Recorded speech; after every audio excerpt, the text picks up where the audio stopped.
Arratsaldeon guztioi, lehenengo eta bain eskerrak emanen nizkiok Euskaltzaindiari, jardunaldi hauetan parte hartzeko emandako aukeragatik. Zelan ez, eskerrak entzuten zaudeten guztioi, arratsaldeko 7 dira eta izandako eroapenagatik. Ea zaizuen damutzen. Az nadin beraz, Euskara Batu Ahozkoaren eta Sartaldeko Euskara Estandar Ahozkoaren arteko hizkuntza harremana 50 urte geroago. Eta hau da abstraktean jarri nuena, nahi eta gero zehaztu nahi nuelako esparru txikibi, hau da, hiztun komunitatea ibili dabilen esparru txikibi kontuan hartuta zerbait zehazteko asmoz. Kasu honetan, bertsoleitza eta hezkuntza. 3 ataletan banatuko dute gaurko 20 minutuko tartetxo hau, banatu baldin badaiteke.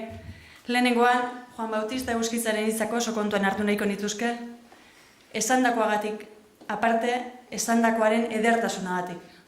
Bestalde, bigarren parte horretan, kontuan izan nahiko nituzke hizkuntza idatziaren eta ahozko hizkuntzaren gaineko zenbait zertzela da, eta 3. nahita ez, bertsolaritza eta hezkuntza aipatu nahiko nituzke. Juan Bautista Euskitzak euskararen batasuna egitea, urte askotarako lana dela, edonok dakuz esan zuen, 1921. Bai asmatu ere. Egia esan, igarle zurrena ere ez litzateke gai izango, zailtasunaren tamaina eta iraupenaren luzea horren ondo azaltzeko. Bere hitz batzuk hona hemen. Baina, urte askotarako diran lanak, hurrengorako itxibarik, bihar baino gaur hasi hobe da. Garean euskaldun gitxi-gitxiok beste hizkuntza indartzubi darabilezan herri handiz inguratuta gagoz. Ertz guztiak hartu dauzko ez. Alde guztietatik, euskarari saka eta bultz egiten dautze. Horrelan gagozala, geuk euskaldunok ondo alkar hartu barik, geure indar oro euskararen alde batu barik, luzaro utzi, eta iraunazoko deutzagula uste daunak, begiak zabalik, azmez dagi. Euskaldunak, erdelduren ondoan, 4 aldetatik estutzen gaituen erdeldunen aurrez hau, gitxi-gitxi gara. Geure artean, euskalkiz banatuta gagoz. Honelan, banatuta beti ezin jarraitu genke. Baina noz edo behin alkartzekotan eta batasuna urte askoren buruan baino egin ezen leikendan lanadan ezkero, lehenbailen hori hartzea eta pizka-pizkaka aurrera jotea, asmorik zur eta egokiena dala dirudi. Sakonago, esan daiteke. Ederrago, nekez. Juan Bautista Euskitzak euskararen batasuna zentzu bitan, sentitzen du, behar izan hori zentzu bitan sentitzen du. Lehengo eta behin, nahita ez, euskaldunon arteko elkar ulertze bermatzeko, eta bigarren aldiz, herrialde, hizkuntza potenteak dituzten herrialdeen aurrean, euskaldunak amore eman estezan. Orduan ikusten duguna da, berak nahita ez, euskararen batasuna eta euskal herria elkarren alboan jartzen dituela, hala dio hor ikusten duzu lehenengo esaldian, euskararen batasun hori Euskal Herriarentzat ez izatekotan alperreko lana da. Hau izan daiteke, hizkuntza nazionala aldarrikatzen zuten horien aurrera pentsa beraz. Zertarako da izan Euskara Batu bat, baldin eta nazio proiektu egonkorrik izango espadugu gure artean. Aurrerago, hor ikusten duzuen moduan, berak ideia bat botatzen du lehenengo eta behin, eta gero arau proposamen batzuk egiten ditu. Lehenengoan ikusten duzuenez, euskalki bakotzaren batasuna egiteko asmoa ona da. Horretarako egiten da lana, euskararentzat onuratzua izango da, lan horregaz euskalkiak alkargandik urrindu ezik. Bigarren arau proposamenean, hauaitik, euskalki bakotzaren batasunera joteko asmoz, lanean dihardugun bitartean, euskara osoarena geure gogo eta begien aurrean beti eduki behar dugu. Eta, 30. arauean eta aipatuko dudan azkenekoan, lan honegaz, euskalki bakotzaren batasuna bilatu behar da, baina euskalkien batasun hau erabitan egilei. Eredutzat hartzen dugun euskalki osotera urreratuz eta urrinduz. Hori ikusita ikusten duguna da lehenengo eta behin, elkarren osagarritzat ikusten dituela batasun bide biak. Lehenengo eta behin euskalkiaren edo euskalkien batasuna eta beste alde batetik euskara orotarikoarena nolabait esan badaiteke. Orduan, izango nuke gainera elkarren osagarri barik, elkarren mesedegarritzat dituela batasun bide biak. Horretaz gain, pasatuko naiz bigarren parte honetara, eta hemen ikusten dugu euskararen batasuna zeri lotua egin zen, ezta?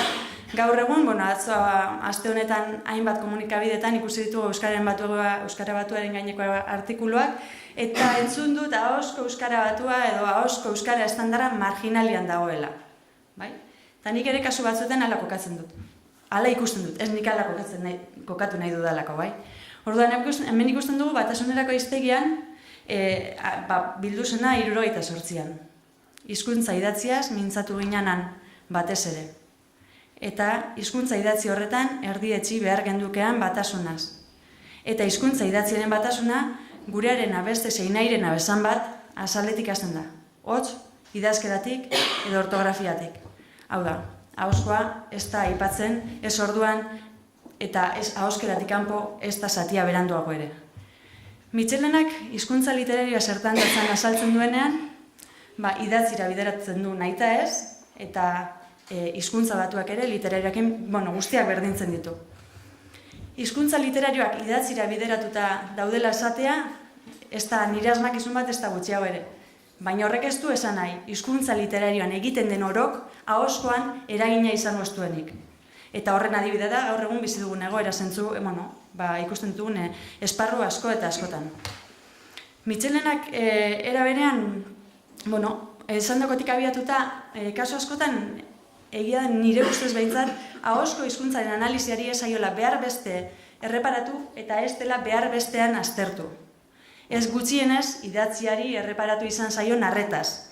Eta lehen goizean ondo entzun dudanez, eta uste dut ondo entzun dadala, ez dugu guk bereziki literatur klasikoan olako idazlan multzo ikaragarri bat. Beraz, arrazoizkoa izango litzateke, uste dut nik ahozkoari ere gehiago erreparatzea.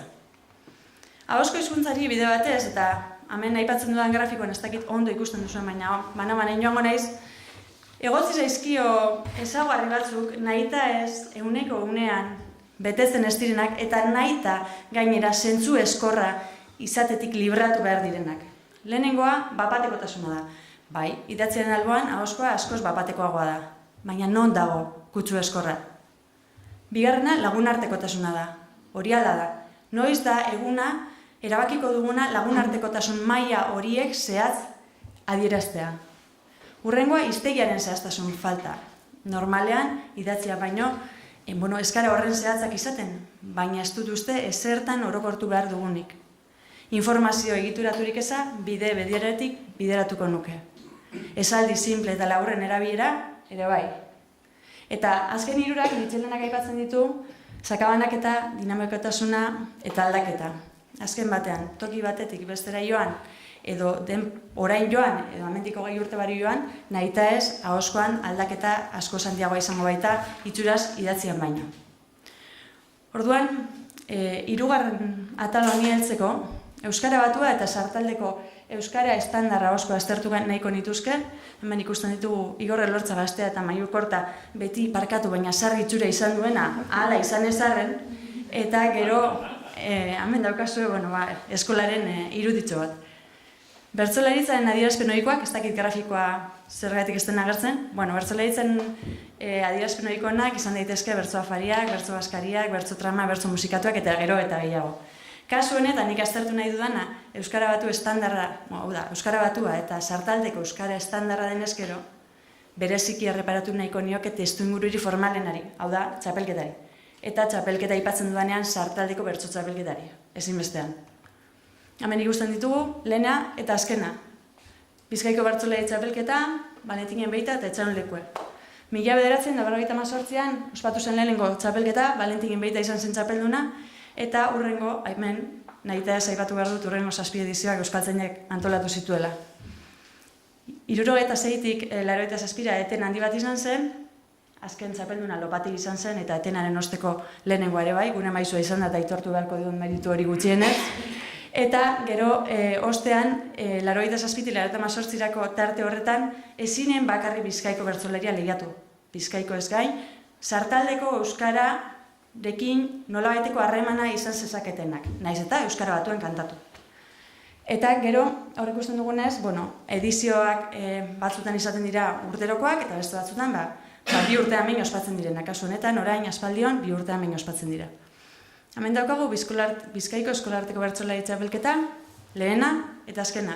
Ariz Lopategi Gaztea eta Gorka Pagonabarraga Milen Amuriza txapela jartzen ari dela. Hau da, 2018ko ekainekoa. Hemen Bizkaiko Eskolarteko Bertsolari Txapelketaren zenbait ezaugarri, lehenengo txapelduna 84koa da Ariz Lopategi, eta 84 eta 87 maila bakarrean ibili ziren, eta 2013tik 2018ra ere bai. Baina tarteko urte guztietan adinez bereizita egon dira orduan parte hartzen ibili ziren ume eta gazteak. 14 urtera artekoetan maila bat, eta 14tik 18rakoetan beste bat. Hau urtero ospatzen den txapelketa izan da, eta hala jarraitzen du. Bertsolaritzaren transmisioaren lehenengo guneak, hemen badago ni baino gehiago dakienik, lehenengo guneak eskolan izan dira, berdin zait. Toki Euskaldunean bizi edo Erdaldunean bizi. Ni Gernikan bizi izan naiz eta ez diot horri erreparatuko nire lehen topagunea eskola izan zelako. Eta ostean etorri ziren, etortzen dira etortzekotan bertso eskola. Hemen daukazue Gernikako Lili bertso eskola.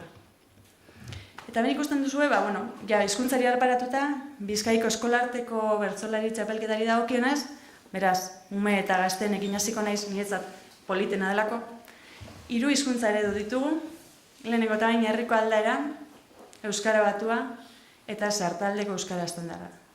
Herriko aldaera euskara batua zein sartaldeko euskara estandarra aipatu, kasu honetan ezin da hitz egin erabakiaz. Ume eta gazteek gutxik egiten dute bataren edo bestaren aldeko hautua.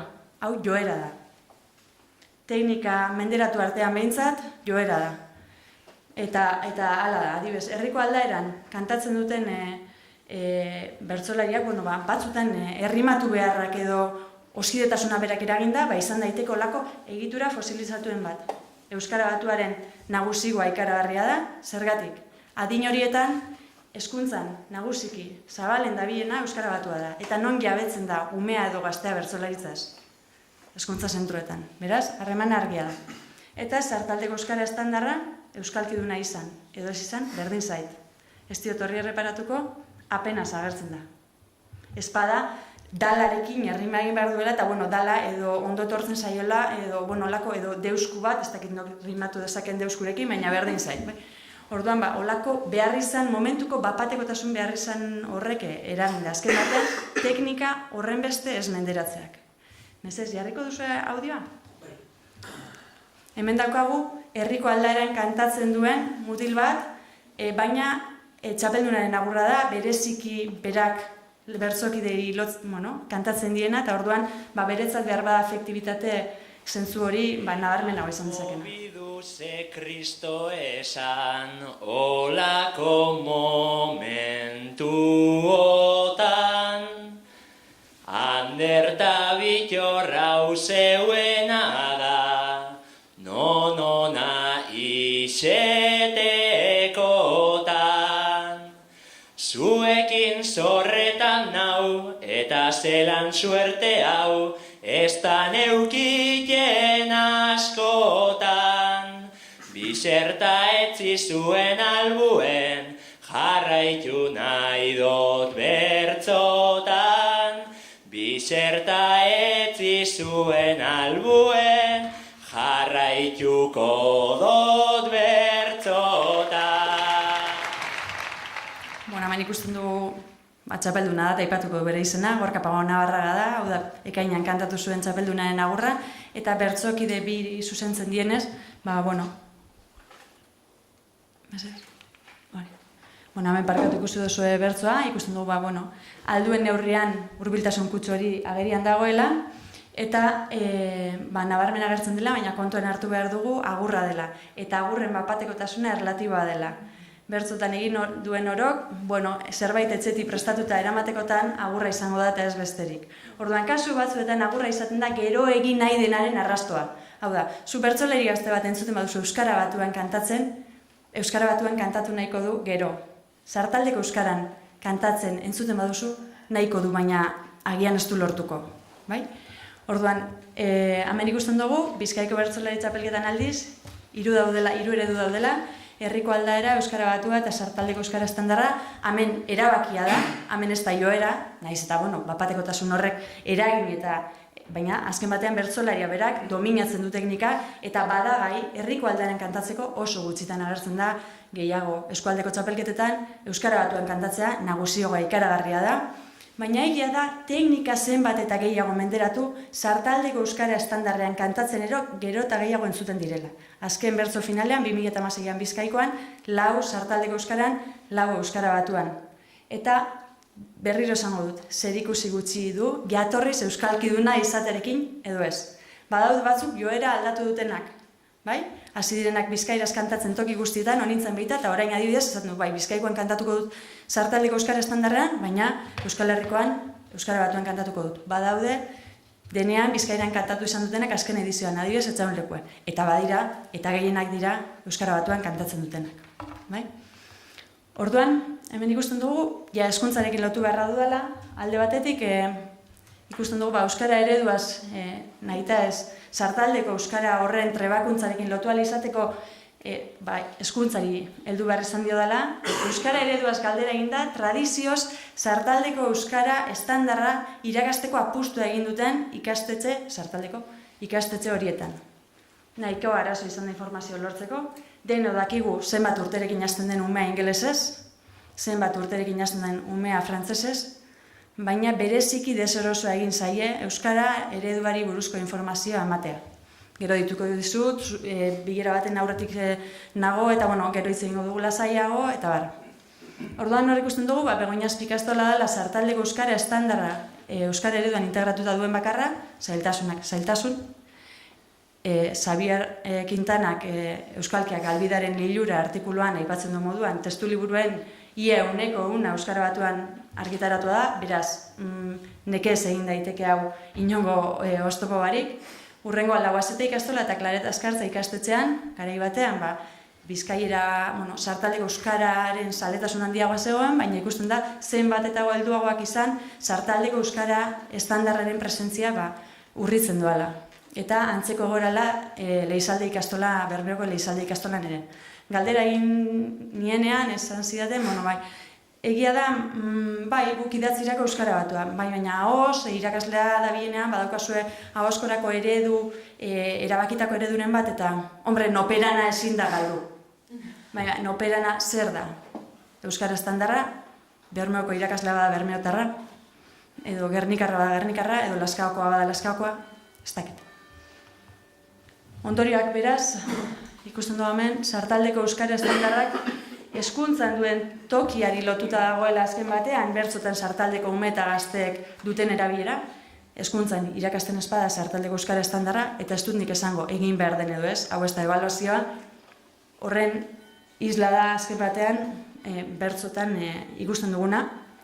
Bertzo teknika menderatzen ez denean, bertzo teknika berak irenzten du hizkuntzaren ardura, nahiko zerin izaten da errimatzarekin eta dena naiz duzun lekuan sartzarekin, hizkuntzaren gaineko hausnarketarekin hasteko bapatean kasu askotan. Orduan, Igor Elortzak esaten du, adibidez 2002ko elkarrizketa batean, sartaldeko publikoa berezik eskertzen duela sartaldeko euskara estandarra erabiltzea, baina euskara batuan kantatzen hasi zirela, harik eta teknika menderatzenaren sensazioa izan zuten arte. Teknika menderatzen denean, lasaitzen dira, eta orduan, erabakitzen dute. Euskara batuan kantatu, kasuren batean, herriko aldearen kantatu, edo sartaldeko euskaren kantatu. Eta, beraz, erabakia, 3. puntuan dio da moduan, kontzienteki hartutakoa da, eta eskolaz kanpoko adinean beti, eta eskolaz kanpoko trebakuntzan beti. UEUko ikastanan, Xabier Baiari ondo entzunion, eta erabat ados nago, Labairuko liburu gorria eta liburu berdea, edo non sartaldeko euskara ikasi nahi izan duen pertsona guztien eskuetatik pasatu direla. Eta nik uste dut hala dela. Gero, eta azken ondoria, euskara batua argi dago bertso teknika menderatzeko baliabidea dela, eta hala ulertu izan dugula beti, askoz unibertso zabalagoan gaudela, eta askoz erosoago sentitzen garela, hain zuzen ere, betidanik gure formazioa hezkuntza hortik jaso izan dugulako, eta sartaldeko euskara estandarra teknika menderatzen ez duenarentzat amaiz gaiztoa da. Orduan, ikusi behar dugu, apur bat, oreka hori. Nola teknika menderatzen ez duen, eta ez duen horretarako trebakuntzarik izan, bazkenean ez du hori aurrera eramateko modurik. Eta besterik gabe, Maialen Lujanbioren bertso batekin agur esango dizuet. Maialen Lujanbio Bizkaian sartaldeko euskaran kantatzera behartu zuten bertso saio batean, eta plastikozko komun batean jaietan atera ezin da geratu zen, eta hauxe da bapatean kantatu zuela, sinetzi nahi du, zoragarria da, bera kantatutako bertsoa. Besterik gabe, irakurri ezazu eta mila esker.